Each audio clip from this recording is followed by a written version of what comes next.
अभूतपूर्व, अद्भुत, रोमांचक और मनोहारी उसकी छटा को समेटती रेडियो डायरी, जिसके पन्ने खुलते हैं हर रविवार शाम 5:30 बजे FM गोल्ड पर।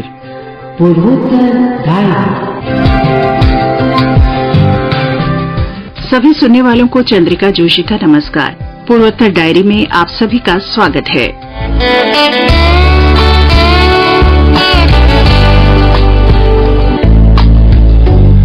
पूर्वोत्तर देश का अप्रतिम सुंदर इलाका है। विभिन्न क्षेत्रों में अपनी विरासत को संभाले हुए है। इस समूचे इलाके की अपार क्षमता, कौशल और अद्भुत विरासत को देखते हुए सरकार बहुत दृढ़ विश्वास और प्रतिबद्धता के साथ इसके विकास के लिए काम कर रही है। सरकार के विकासोन्मुख कार्यों से अब समूचा पूर्वोत्तर नव विकास की ओर चल रहा है। पूर्वोत्तर की इसी शक्ति पर देश गर्व करता है। अब धीरे धीरे पूर्वोत्तर प्रगति के पथ पर अग्रसर है और अनेक क्षेत्रों में संकल्प के साथ विकास के नए कीर्तिमान बना रहा है। तो चलते हैं पूर्वोत्तर की ओर।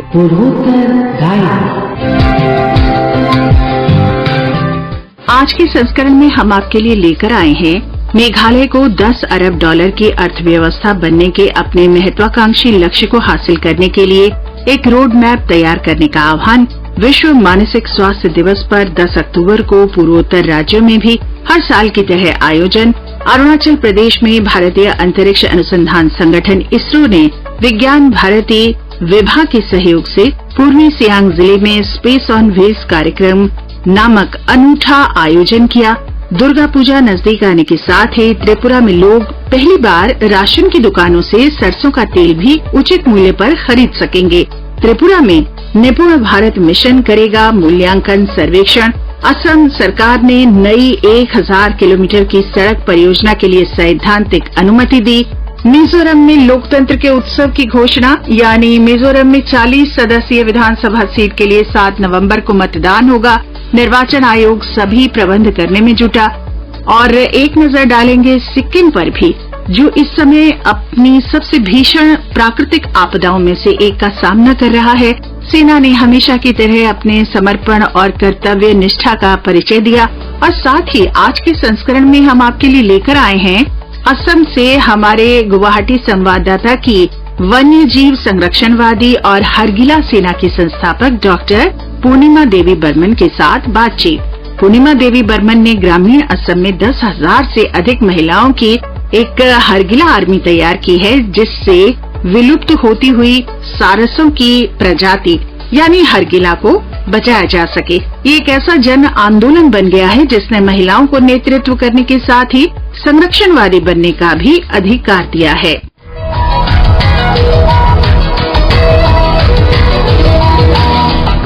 सबसे पहली बात मेघालय की करते हैं। नीति आयोग के उपाध्यक्ष ने कहा है कि मेघालय को $10 अरब की अर्थव्यवस्था बनने के अपने महत्वाकांक्षी लक्ष्य को हासिल करने के लिए एक रोड मैप तैयार करना चाहिए।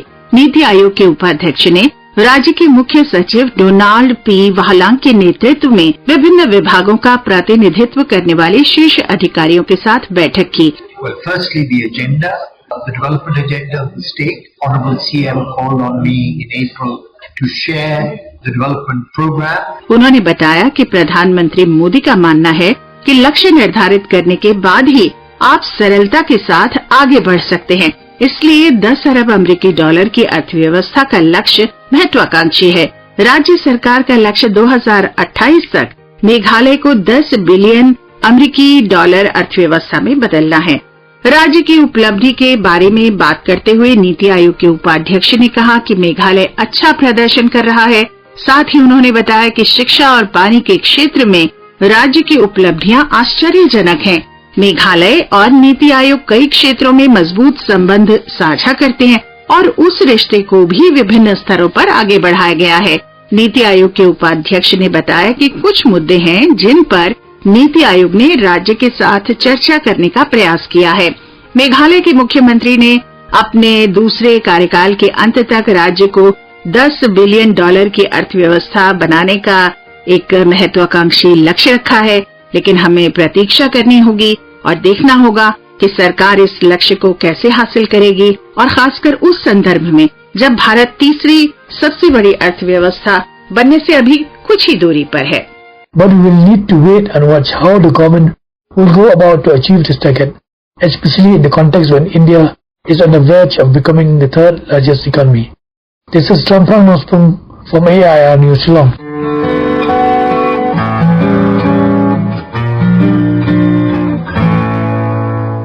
विश्व मानसिक स्वास्थ्य दिवस हर वर्ष 10 अक्टूबर को मनाया जाता है। ये मानसिक स्वास्थ्य के मुद्दों के बारे में जागरूकता बढ़ाने और वैश्विक स्तर पर मानसिक कल्याण को बढ़ावा देने के लिए समर्पित दिन है।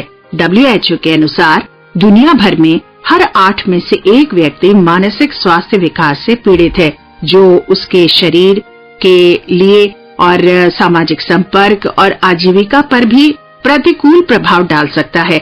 इस वर्ष अभियान का विषय था मानसिक स्वास्थ्य एक सार्वभौमिक मानव अधिकार है। पूर्वोत्तर में मानसिक स्वास्थ्य के महत्व पर कई जगह कार्यक्रम आयोजित किए गए।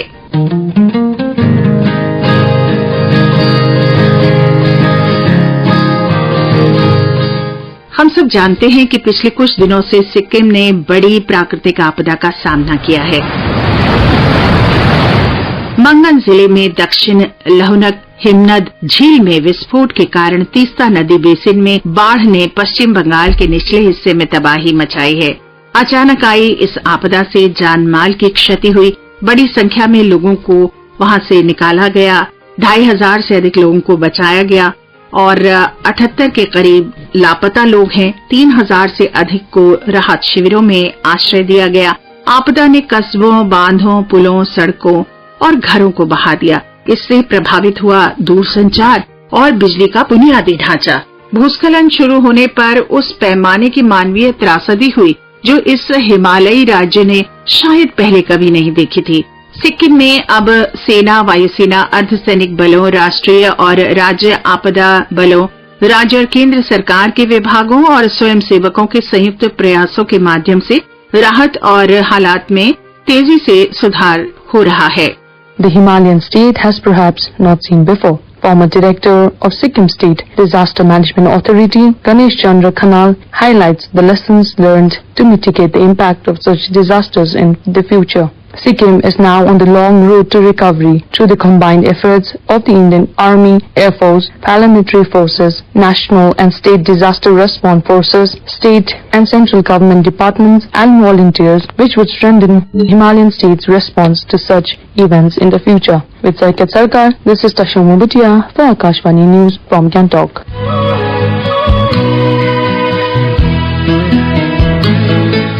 अरुणाचल प्रदेश में भारतीय अंतरिक्ष अनुसंधान संगठन इसरो विज्ञान भारती विभाग के सहयोग से पूर्वी सियांग जिले में स्पेस ऑन व्हील्स कार्यक्रम नाम का एक अनूठा आयोजन किया। कार्यक्रम में इसरो और उसके अंतरिक्ष कार्यक्रमों की उपलब्धियों को प्रदर्शित करने वाला एक मोबाइल प्रदर्शनी वाहन भी शामिल है।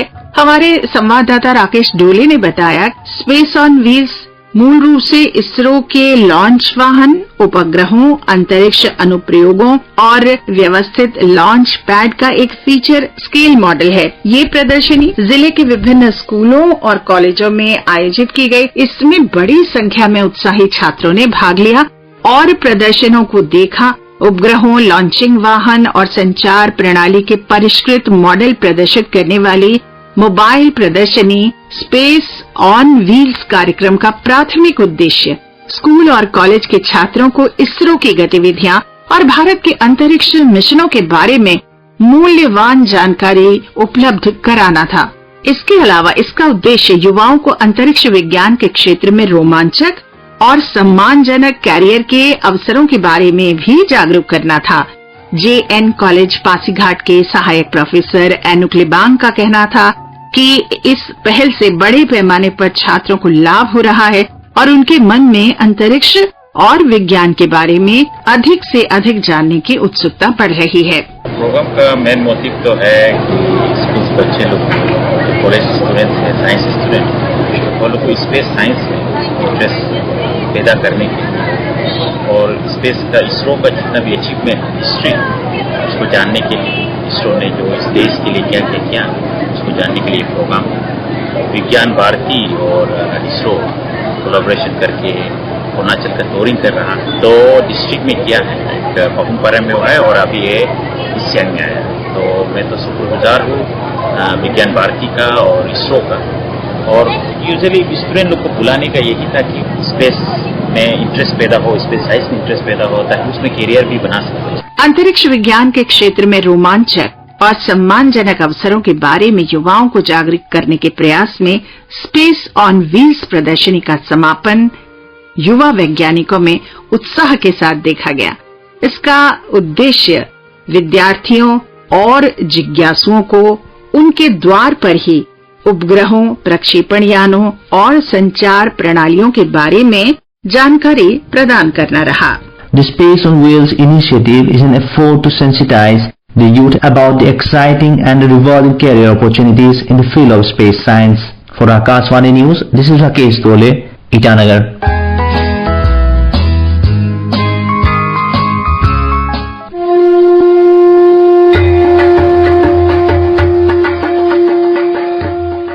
दुर्गा पूजा नजदीक आने के साथ ही त्रिपुरा में लोग पहली बार राशन की दुकानों से सरसों का तेल खरीद सकेंगे। राज्य भर की राशन की दुकानों पर 1 लीटर सरसों के तेल का पैकेट 113 रुपए में बेचा जाएगा। सरसों के तेल की खरीद के साथ एक शर्त ये रहेगी कि लाभार्थी एक राशन कार्ड पर केवल 1 पैकेट तेल खरीद सकता है।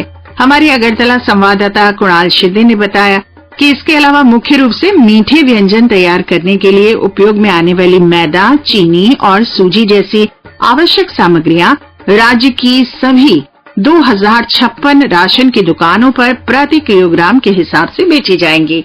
अगरतला में एक संवाददाता सम्मेलन को संबोधित करते हुए राज्य के खाद्य और नागरिक आपूर्ति मंत्री सुशांत चौधरी ने बताया कि सरकार उपभोक्ताओं को मुफ्त में एक कैनवस बैग भी वितरित करेगी।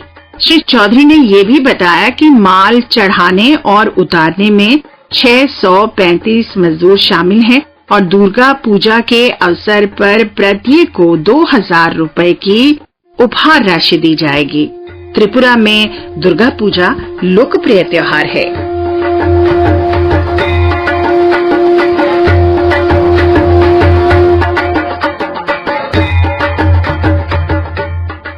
त्रिपुरा में निपुण भारत मिशन के अंतर्गत पठन में निपुणता के लिए बुनियादी सर्वेक्षण का काम शुरू किया गया है। 5 दिन तक चलने वाले इस मूल्यांकन सर्वेक्षण में 4000 से अधिक सरकारी और सरकारी सहायता प्राप्त प्राथमिक विद्यालयों के कक्षा 2 में पढ़ने वाले सभी विद्यार्थियों के सीखने के स्तर का आकलन किया जाएगा। इस कार्यक्रम को त्रिपुरा राज्य में राष्ट्रीय शिक्षा नीति 2020 के लक्ष्यों के अनुरूप लागू किया जा रहा है। कार्यक्रम का मुख्य लक्ष्य प्रत्येक बच्चे को कक्षा 3 के अंत तक संख्या ज्ञान और साक्षरता प्रदान करना है और नीरस शिक्षा प्रणाली को एकीकृत, रुचिकर, समावेशी और आकर्षक बनाना है। प्राथमिक शिक्षा विभाग के अंतर्गत निपुण त्रिपुरा के नोडल अधिकारी अभिजीत समाजपट ने कहा कि राज्य के 8 जिलों के शिक्षा अधिकारियों, स्कूल के निरीक्षकों और निपुण समन्वयों की देखरेख में शिक्षकों द्वारा ये सर्वेक्षण काम शुरू कर दिया गया है।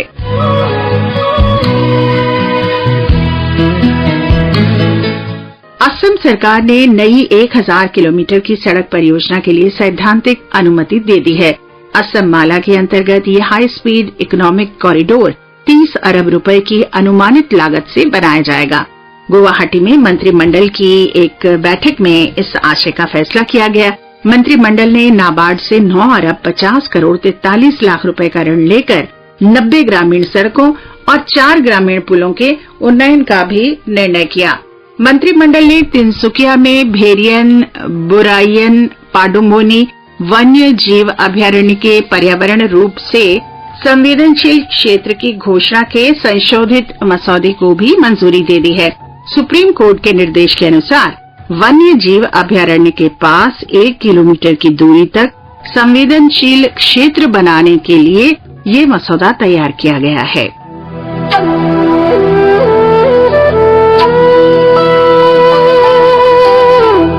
और अब मिजोरम की बात, तो मिजोरम तैयार हो रहा है लोकतंत्र के उत्सव, यानी मिजोरम में 40 सदस्यीय विधानसभा सीटों के लिए 7 नवंबर को मतदान होने जा रहा है। वोटों की गिनती 3 दिसंबर को होगी। अभी नामांकन भरने की प्रक्रिया चल रही है। निर्वाचन आयोग की अपील है कि सभी मतदाता अपने अधिकार का प्रयोग अवश्य करें।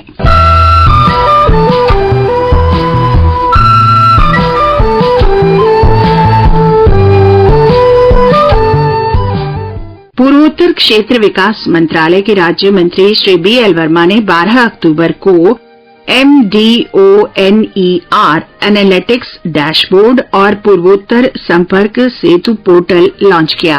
पूर्वोत्तर क्षेत्र में केंद्र सरकार के मंत्रालयों विभागों की विकासात्मक गतिविधियों की निगरानी में ये गेम चेंजर साबित होगा। पूर्वोत्तर क्षेत्र में समृद्धि लाने के प्रति अपनी प्रतिबद्धता में प्रधानमंत्री नरेंद्र मोदी ने कहा था कि पूर्वोत्तर को देश के अन्य विकसित क्षेत्रों के बराबर लाना ये मेरा दृढ़ निश्चय है।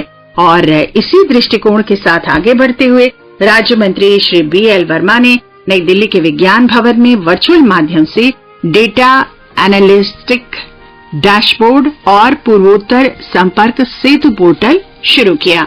इसमें 55 विभागों और मंत्रालयों की 112 योजनाओं का डेटा है। इससे संचालन में आसानी, केंद्रीयकृत निगरानी, नीति स्तरीय निर्णय, उपकरण और सूचना एकीकरण डेटा आधारित निर्णय लेने में मदद मिलेगी। ये आकांक्षी जिलों, पूर्वोत्तर सीमावर्ती जिलों और सबसे पिछड़े जिलों पर कड़ी नजर रखेगा। डैशबोर्ड ई-गवर्नेंस में नवीनतम नवाचार होंगे और एक ही मंच पर कई विभागों और मंत्रालयों की जानकारी प्रदर्शित की जाएगी।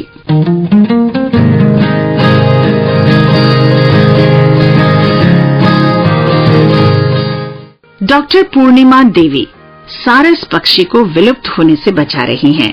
बायोलॉजिस्ट पूर्णिमा देवी बर्मन ने ग्रामीण असम में 10,000 से अधिक महिलाओं की एक हरगिला आर्मी तैयार की है। जब पूर्णिमा देवी बर्मन ने हरगिला पर PhD की शुरुआत की तो उन्हें ये बिल्कुल मालूम नहीं था कि वो जल्द ही इसे एक जन आंदोलन बनाने जा रही हैं।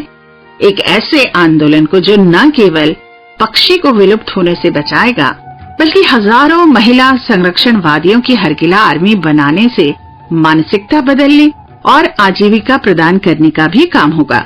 सारस को बंगाल और असम में हरगिला कहा जाता है। हरगिला एक विशाल पक्षी है जिसकी ऊंचाई करीब 145 से 150 सेंटीमीटर होती है। अनुमान यह है कि दुनिया में केवल 1200 हरगिला पक्षी बचे हैं। पूर्णिमा ये जानती थी कि पक्षी को विलुप्त होने से बचाने के लिए मानसिकता बदलना ही एकमात्र रास्ता है। वे कहती हैं कि मैं जब ग्रामीणों के पास जाती थी तो वे मुझे ऐसे देखते थे और ऐसी शक्ल बना लेते थे जैसे मैं भी पक्षियों की तरह महक रही हूँ, लेकिन मैं निडर थी। मैं अपने मिशन के साथ आगे बढ़ती रही। मैं उन्हें समझाती रही कि ये पक्षी हमारी संस्कृति का हिस्सा हैं और हमें इन्हें बचाना चाहिए। तो आइए अब सुनते हैं नारी शक्ति पुरस्कार, ग्रीन ऑस्कर सहित अन्य अनेक पुरस्कार विजेता तथा वन्य जीव संरक्षणवादी और हरगिला सेना की संस्थापक डॉक्टर पूर्णिमा देवी बर्मन के साथ हमारे असम संवाददाता मानस प्रतिम शर्मा की बातचीत। As you all know, you are relentlessly working in Kamrup district, not only in Kamrup district, but your basically the work started at Kamrup district, and you are protecting Hargila, or this what is known as greater adjutant stork. So, would you please tell us what led you to work for this conservation of this species? At first, thank you so much for inviting me. It's an honor again to connect with all the people and to share our experience, and this way I can learn a lot. So yes, again regarding greater adjutant stork conservation efforts that we are working since last many years that you have mentioned. So your question, I think, what triggered me? Yeah, I'm fascinated by nature since my childhood, but everything happened when I was a mother of twin girls. So just they were 2.5 years old. Why I'm mentioning this, I'll come later. So they were 2.5 years old, and at that time I was also studying, preparing my synopsis. Studying a lot basically because I was all the time busy with my daughters. And then one day what I had experienced, I got a call from a villager from Dodora village in Kamrup, and I got a call and I rushed there, and I saw a man cutting down a huge nesting tree. It was a kadam tree, and this was the first experience that I saw a huge tree being cut down. It was very huge, and all the baby birds fell down. All the baby birds, they had white feather and very cute, and 4 birds, I think, to my what I recall, 4 birds were alive and other birds died. So when I saw those baby birds, actually whenever somebody asks me what triggered me, all those baby birds. At that time I was a mother of twin girls, they were babies, and when I saw these birds, and I didn't know what happened to me, and I started confronting with the person. I'll come to that again. I started confronting with the person why he did so, and then I think I was very wrong, then, because I'll come to that again. So that person and his neighbors, they joined and they all started laughing at me, mocking at me, whistling, and they all started teasing me, and they started telling that this bird is a bad omen, disease carrier. And this hit me like anything, like how these baby birds can be I found that my motherhood instinct when I saw like my babies, how they can be bad omen, bad luck, how they can be. And this was, I couldn't accept it all, and something happened wrong with me, and soon all the people, they started mocking me a lot. And then I think from that incident, what I learned lots of things that I want to highlight to 3-4 points maybe. First I realized that I was very selfish. I was thinking about only my PhD. I was not introduced with the real world, what's happening. If I couldn't save this species and if I couldn't save the trees, what would happen? So what is the purpose of my life if I couldn't even motivate? Second thing is that how they can be bad omen, how people can have that perception towards a species. If they tell this to me, to my daughter, so how I will feel, how any person will feel. So we don't have that right. We have to break that barrier. We have to eliminate that from our society. And the another point that I realized that day I couldn't sleep at all.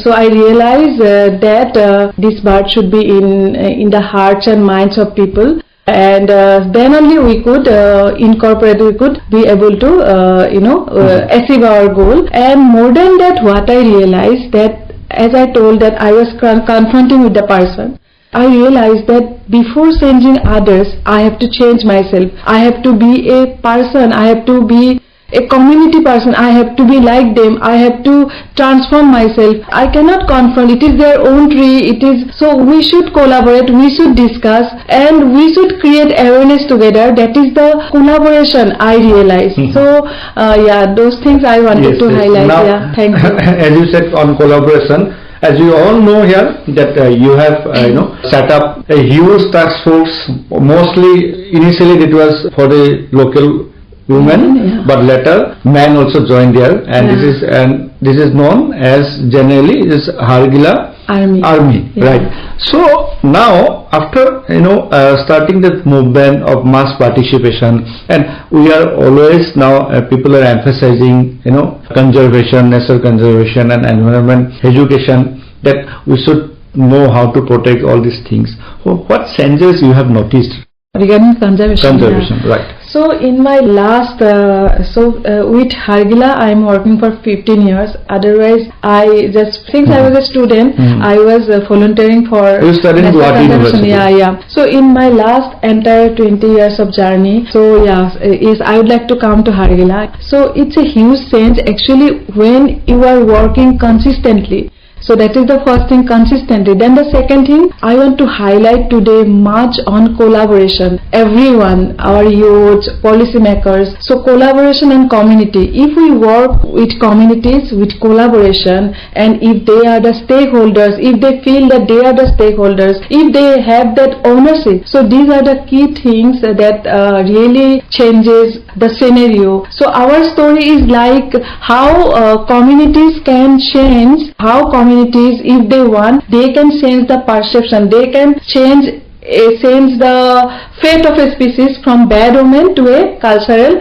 icon. So Hargila is now a part of life, part of the celebration, part of the ritual culture, part of our fashion, like our mekhela sadar, our dress, Assamese mekhela sadar, our Assamese textiles, Assamese gamosa, and our Nam Kirtan, folk songs. So it's a day-to-day life, you can't even imagine, it's a day-to-day life, and this is the coexistence. Our communities consider our Hargila bars as, I would like to come on last May, our women, all women celebrated a grand Hargila wedding because it was the end of the breeding season and Hargila birds were leaving and our women were celebrating a grand wedding, and someone asking me what is the science behind this that you were talking about. I was in a presentation I was delivering. I told that, can't you see the science? That is the coexistence, and when there is coexistence, then only then only we are here. We can save our web of life. We can save our species. Right. And since you are keep visiting,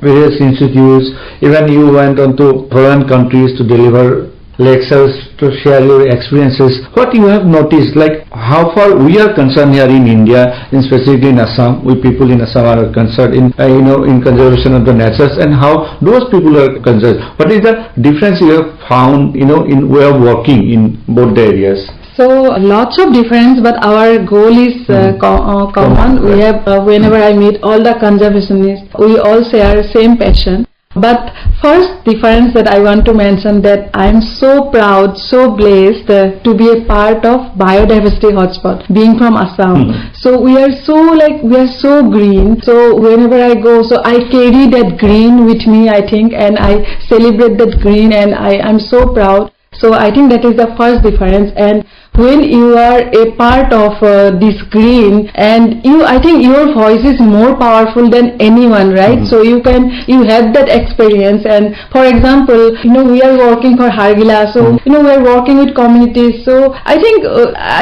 this entire experience, I think the relentless experience is so powerful. And then yes, lots of differences, everyone struggling, and people are very conscious. People are very conscious about segregation, about waste management. That they take it very carefully, and those things I really always feel that we also need to have that basic education from our, I think we have to impart that for our toddlers, so that they practice it in their lives. So I always realize that, so these are the difference that I always realize. And thank you, Dr. Burman, for your insightful inputs and you're giving your all time to All India Radio. Thank you again. Thank you so much. अभी आप सुन रहे थे नारी शक्ति पुरस्कार और green Oscar पुरस्कार विजेता वन्यजीव संरक्षणवादी और हरगिला सेना की संस्थापक डॉक्टर पूर्णिमा देवी बर्मन के साथ हमारे असम संवाददाता मानस प्रतिम शर्मा की भेंटवार्ता।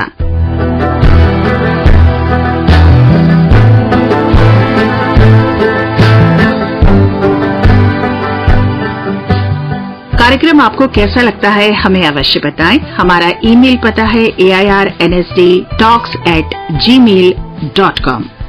तो इंतजार रहेगा आपकी प्रतिक्रिया का। अब हमें अनुमति दीजिए।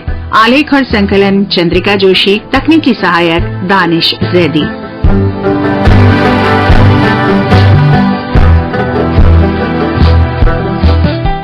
ये कार्यक्रम आकाशवाणी के समाचार सेवा प्रभाग द्वारा प्रस्तुत किया गया।